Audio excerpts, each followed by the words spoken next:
everybody, Michael here, welcome back, and as promised, it's been 1 whole month since I have used the iPad Pro, and it is time for me to finally give my official review and describe what I think about it. Now, before we start the video, I want to address the bending issue because there have been a lot of users that have been asking me, is this thing bending or whatever, and so far, no. Excuse me. No.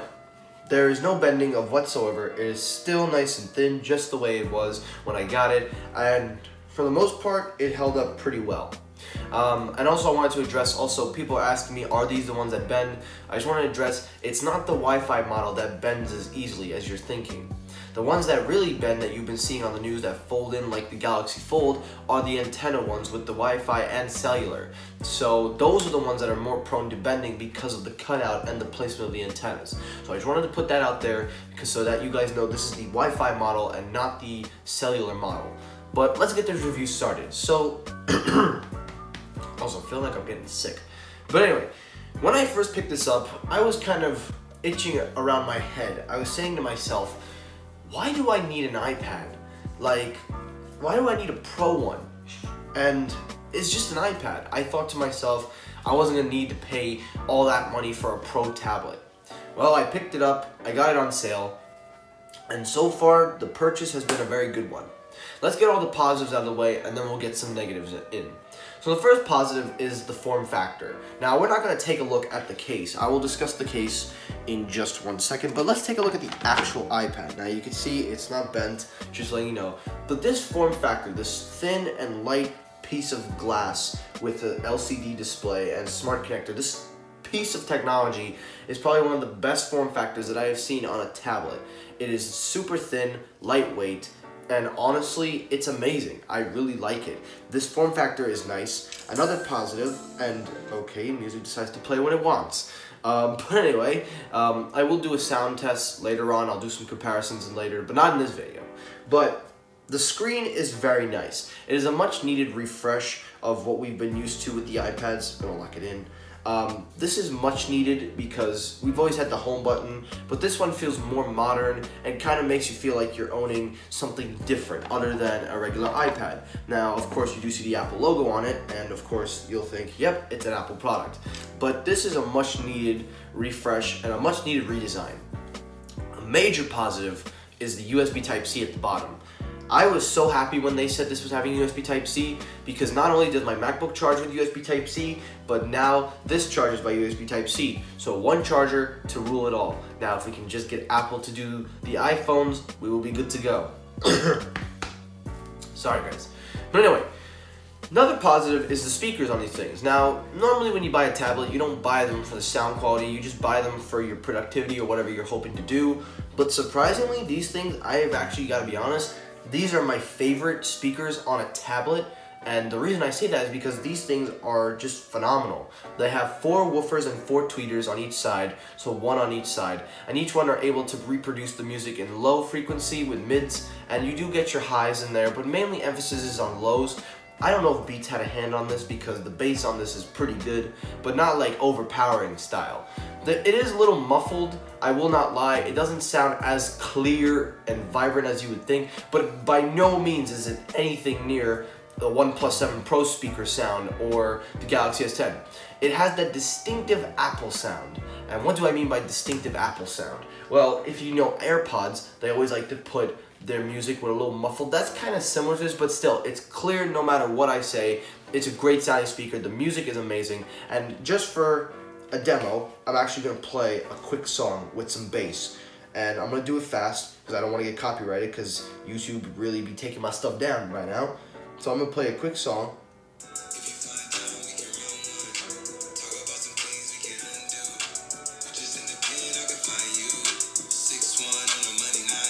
So that was just a quick audio sample, but speakers on these things are phenomenal. Now let's talk Face ID. Now, honestly, I've been using the iPhone for almost 2 years with Face ID, so having Face ID on this thing is even better because it just moves over. And since this is technically the faster version of Face ID, you're probably asking, have you noticed any difference from your iPhone 10 to this? And the answer, no. They are both the same. It may be a little snappier, but they're still just the same. So Don't come at me and be like, oh, the Face ID on iPhone XS is so much faster. It's literally the same thing on this thing, and I have the iPhone X. They are the same.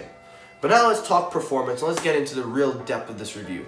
Now, this is being marketed as a laptop replacement, and I'm going to do 2 parts of this review. So this is part 1 before iPadOS 13, and the next one will be with iPadOS. So I will be revisiting this, but using iOS 12, there are some changes that it brought. I am on beta with iPadOS, so I'm just letting you know right now, but I have used it significantly when it was released in the month before I went on beta. So using it on iOS 12, it definitely brought some aspects of it from a laptop style hybrid with a split screen, plus getting some file management. It definitely brought some elements of what you would see on a laptop, but the problem is that the mobile operating system is iOS. It's not a dedicated iOS. Now, if I was making this review 2 months ago before WWDC, I would be saying the complete opposite. However, though, when iOS was released to iPadOS alongside of it, with iOS 13, we see that it's getting these new features. Now, I have been using them, but again, I do not want to do it right now. I want to revisit it when it fully rolls out, because I don't believe the beta is the final product. I don't believe in giving a beta review. I just want to wait till the final release. I will use that for the period of time, and then I will give a part 2 review on whether you should upgrade. But even then, let's pretend iPadOS is not on beta. Let's pretend we're still on iOS 12. It's still no doubt a good operating system. For your average everything days, internet browsing, mail, all that good stuff, does the job well. No complaints, does it nice. When you're trying to do work on here with the smart keyboard, which honestly, I know everyone says is a big ripoff, but honestly, it just feels more better to get it. Now, I will explain some negatives, and we will get to some negatives. The smart keyboard also, because I'm going to include the Apple Pencil and smart keyboard in this review, this has done a pretty significant job of redesign. Covers the entire back. You do have 2 angles you could position it in. You have your laptop style and a little more slant style for more people that sit in a different position. And for the most part, it does a great job. Now, everyone complains about the keyboard, saying that it is low on feedback, but I actually find that it's not bad. It does sound a little weird typing on, but honestly, it's not bad. It's just a keyboard. The big positive with that is because it doesn't use Bluetooth, it uses the connector at the back of the iPad, which has been redesigned from the bottom to the back, which is really nice. Now, in terms of the Apple Pencil, I don't really use it as much because I mainly use it in school when I handwrite my notes to certain classes, so I don't use it as much, but at the same time though, it is really nice that they made it on the side of magnetic, because honestly, I feel like that's just how it should be. It should have been there from the start. I've used the first one, and for the most part, it was weird, the first one, the way it was charged. But thankfully, this new one picks up where the first one left off. Now, when it comes to the display and all the technology on this with the Apple Pencil, it feels amazing. Now, the iPad Pros are known to having a 120 Hz display, so everything is nice and smooth. It feels like almost like cutting into butter. That's how smooth it is. And honestly, writing on the Apple Pencil with this is honestly amazing. It almost feels like I'm writing on a piece of paper. The latency is almost non-existent on this thing, and Apple keeps working on it every year to make sure the latency goes down to almost 0.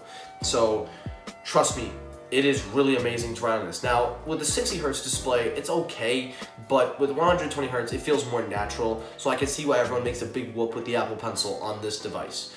Now you're probably wondering, what about the camera? I'll be honest with you guys, I haven't used it. And the reason I don't use it is because it's just a camera. But with regular pictures, FaceTime, and selfies and stuff, it's not bad. It's okay. I'll have a few sample photos of the selfie camera and the regular camera for your viewing experience. I will leave them on the side right here, and you are seeing them. These are real-time photos. Now, this video in particular is being edited on this device after the end of this review. So if you're wondering, I'm transferring all the videos from there to iMovie on this, and I'm going to edit it on this. So you're probably wondering, what's the experience like editing? It's not bad. Could be better. I feel like the desktop version of iMovie is better, but we'll see how this looks when I finish. But let's get to some negatives now. The first negative is this Smart Portfolio keyboard case. While I do like it and I think it fits naturally, it lacks a few things, and the biggest thing it lacks on is protection. You want to always protect your investment. You want to have a nice secure investment or a nice secure product that is totally protected from drops and things. And I've dropped this thing once. I literally have. And if you want proof, I have a nice little nudge right here. Luckily, it was the side. The reason was because the magnets are just very, very weak. They say they are strong magnets, don't get me wrong, but on this particular unit, it is very, very weak.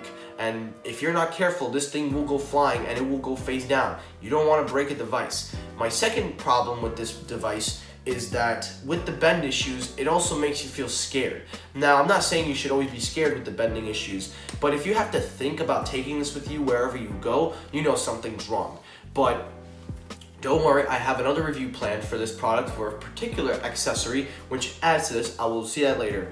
But another negative, again, because it's trying to be a laptop, it doesn't have those laptop features. Now, again, iPad OS is coming out. Again, I will explain everything in iPad OS review. I will do a review on the iPad Pro 2 months later. So for right now, if you were to buy this, pick this up, just know that the experience is not what you would get on a Mac. It's not the worst experience, but at the same time, it's not something that I would say can go out and 100% replace a laptop. I feel like there are some things that the MacBook can do, or even a regular Windows laptop.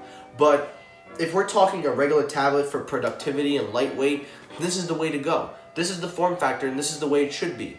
Now, battery life on this thing is very good. And with the USB Type-C charging, you can charge it faster, and it also charges up quicker than most Apple devices. So that's another plus. But the negative of that is because it's USB Type-C and you're using Lightning for the iPhone, you gotta keep packing more cables. So Apple, it's time to make the switch. Stop with the Lightning port. Just give us USB Type-C. That's all we ask.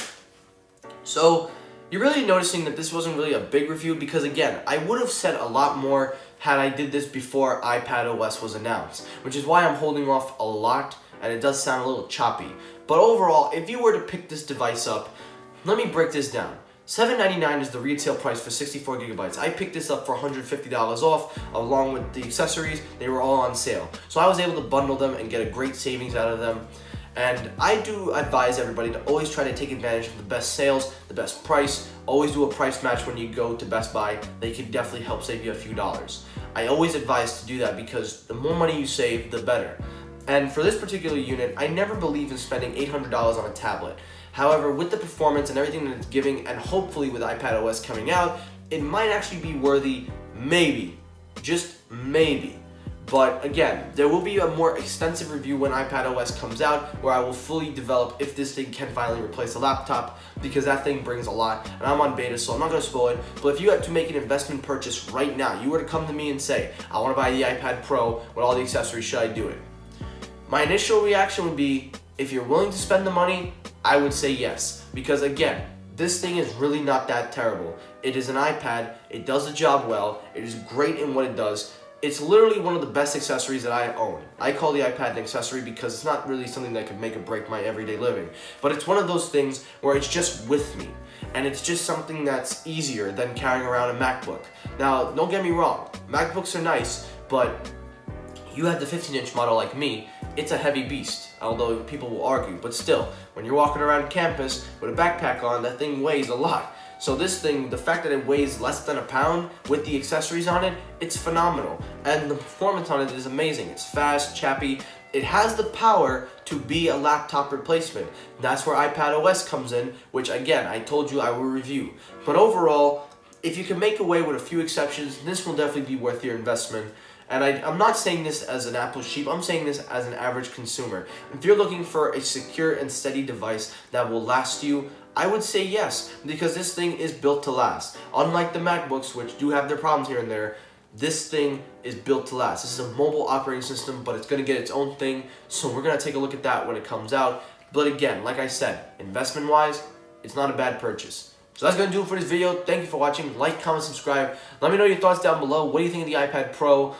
Do you think it is worth the money it's asking? I personally think it's not worth it, but if you can get it on sale, I always say pick it up, especially for this. $800 is just ridiculous, but if you could get it for $700, $600 for 64 gigabytes, that is more than enough. So that's going to do it. Thank you for watching, and peace.